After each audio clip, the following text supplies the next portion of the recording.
কিসের national voters day এটা? কিসের national voters day? Voters harassment করার জন্য ন্যাশনাল ভোটার্স ডে? এসআইআর এর শুনানিতে ডাক, শুনানি 2 দফায়।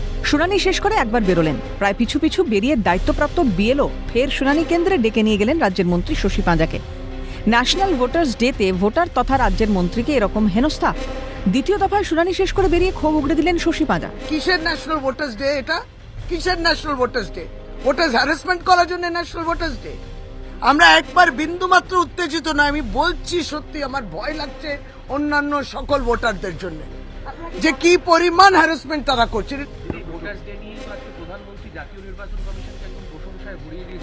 হ্যাঁ, নিশ্চয়ই নিশ্চয়ই ওনার মতো যখন কাজ করছেন ইলেকশন কমিশন, তাহলে প্রশংসা দেবেন না? অবশ্যই প্রশংসা করবেন। যত বাদ দিতে পারবে তাতে প্রকল্পের সুবিধাও কম হয়ে যাবে। হ্যাঁ, কেন্দ্র সরকার আর খরচা করবে না, এবং নিশ্চয়ই রাজ্যের পর রাজ্য একটা সংক্ষিপ্ত, একটা ইরোনিয়াস লিস্ট, একটা ভুল ত্রুটি লিস্ট নিয়ে জেতার এই চেষ্টা, নিশ্চয়ই উনি খুশি হবেন। 2002 শেষ এসআইআর এর সঙ্গে কোনো রকম সংযোগ স্থাপন করা যাচ্ছে না, এমন দাবির ভিত্তিতে রাজ্যের মন্ত্রী শশী পাঁজাকে শুনানি কেন্দ্রে হাজিরা দিতে বলেছিল নির্বাচন কমিশন। নির্দিষ্ট সময় কলকাতা পুরসভার 26 নম্বর ওয়ার্ডের দলীয় কাউন্সিলর তারকনাথ চট্টোপাধ্যায়কে সঙ্গে নিয়ে কেশব একাডেমির শুনানি কেন্দ্রে হাজিরাও দেন প্রয়াত প্রাক্তন কেন্দ্রীয় মন্ত্রী অজিত পাঁজার পুত্রবধূ। এক দফা শুনানি শেষ করে কেন্দ্রের বাইরে আসেন তিনি। প্রায় পিছু পিছু বেরিয়ে মন্ত্রীকে দ্বিতীয় দফা শুনানিতে হাজিরা দেওয়ার জন্য বলেন দায়িত্বপ্রাপ্ত বিএলও। নাগরিকত্ব প্রমাণে পাসপোর্টের মতো নথি দেখাতে বলেন। আর এই নিয়ে মন্ত্রীর সঙ্গে বচসা বেঁধে যায় দায়িত্বপ্রাপ্ত বিএলওর।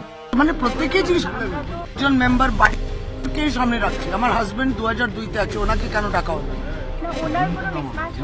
কোথায় আমার মিসম্যাচ? না, আপনার এররের জন্য আমি যাব না। আদৌ ভোটার তালিকায় নাম থাকবে কিনা দ্বিতীয় দফায় শুনানিতে প্রবেশের আগে আশঙ্কা প্রকাশ করেন রাজ্যের মন্ত্রী। এবং তারপরে মাইক্রো অবজার্ভার, ওনারা বলছেন আমার আরো ডকুমেন্ট লাগবে। আমি এটা বুঝতে পারলাম না, পাসপোর্ট লাগবে কেন? আমি 2002-তে আছি, তার প্রমাণ রয়েছে, তাদের অ্যাপ কাজ করলো না, তাতে আমার দোষটা কোথায়? তারপরে এখনো আমি শঙ্কিত। উনি যে বাইরে সেটা বললেন, আমি সত্যি শঙ্কিত আমার নাম থাকবে কিনা। প্রাথমিক নিয়মে কমিশন জানিয়েছিল 2002 এর তালিকায় যাদের নাম রয়েছে তাদের শুনানিতে ডাকা হবে না। 2002 তালিকা নিয়েই শুনানি কেন্দ্রে গিয়েছিলেন শশী পাঁজা, নিয়ে গিয়েছিলেন আধার কার্ডও। তারপরে কেন তলব, কেন বারবার ডাক? ঘটনাচক্রে রবিবারই শুনানি নোটিশ পেয়েছেন তৃণমূলের আইটি সেলের ইনচার্জ দেবাংশু ভট্টাচার্য। আর শুনানি নোটিশ পাওয়ার পরেই ফেসবুক পোস্ট করে দেবাংশু লেখেন, ভারতীয়ত্ব প্রমাণের ডাক এলো শেষমেশ।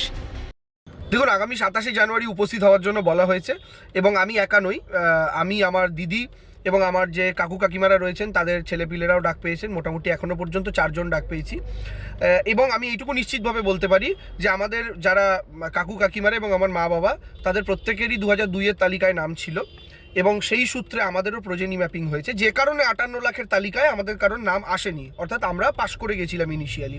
দ্বিতীয় একটা জিনিস নিশ্চিতভাবে বলতে পারি, সেটা হচ্ছে আমার মা বাবা, আমার দিদির, আমাদের প্রত্যেকের নামের বানান, বয়স, প্রত্যেকটা কোনো কার্ডের সাথে কোনো কার্ডে গড়মিল নেই। এদিকে সুপ্রিম কোর্টের নির্দেশ মতো লজিক্যাল ডিসক্রিপেন্সির তালিকা প্রকাশ করেছে নির্বাচন কমিশন। লজিক্যাল ডিসক্রিপেন্সির তালিকা তুলে দেওয়া হয়েছে কলকাতা পুরসভার 26 নম্বর ওয়ার্ডের তৃণমূল কাউন্সিলর তারকনাথ চট্টোপাধ্যায়ের হাতে। জয় কিষাণ সিং, জ্যাকির সঙ্গে রাজা সাহা, ক্যালকাটা নিউজ, কলকাতা।